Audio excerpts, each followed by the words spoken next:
কৰি জনাওঁ যেন এই অঞ্চলটো প্ৰতি বছৰে খহনীয়া হৈ থাকিব।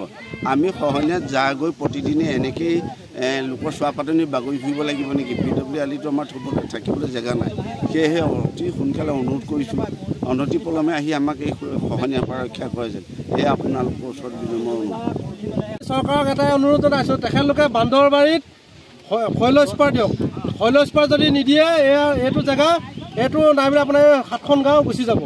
এইটো আমি আজি 5 বছৰ আগৰ পৰা আমি ডিমাণ্ড দিও আহিছোঁ, কৰিও আহিছোঁ। আৰু সিদিনাখনিও আমাৰ ইলেকশ্যনৰ সময়ত যিবিলাক আমাৰ চৰকাৰী কৰ্তৃপক্ষ আছিলে আমি সকলোকে আমি জনাইছিলোঁ যে বান্দৰবাৰীত আপোনালোকে শৈল স্পাৰ দিয়ক। আৰু এইখিনি পকা কিজ এইখিনি দপ দপকৈ তললৈ গৈ থাকে। এনেই টকা সোপা বৰবাদ হৈ আছে চৰকাৰৰ। যিমান কোটি টকা ইয়াত বৰবাদ কৰি দিলে তেনেকুৱা 14টামান শৈলবান মাৰিব পাৰিলে নেকি? এই বিষয়বিলাক চৰকাৰে আহি পেলাই ডাইৰেক্ট লিখি লৈ যাব, কাণ সাৰ নাই। আৰু পাছত গৈ পেলাই অফিচত নিজৰ ডিউটি নিজৰ ঘৰৰ কাম কৰি আজৰি নাই। ক'ত এইখন মানুহক সুৰক্ষা দিব পাৰিব? আমি এটাই কৈ আছোঁ যে মোদী চৰকাৰক আমি কৈ আছোঁ, আপুনি আমাক যদি এই 6খন গাঁও বচাবলৈ মন আছে, শৈল স্পাৰ এটা বান্দৰবাৰীত মাৰি দিয়ক। তাৰ বাকী বেলেগ বিচাৰ্যৰ বিষয় নাই।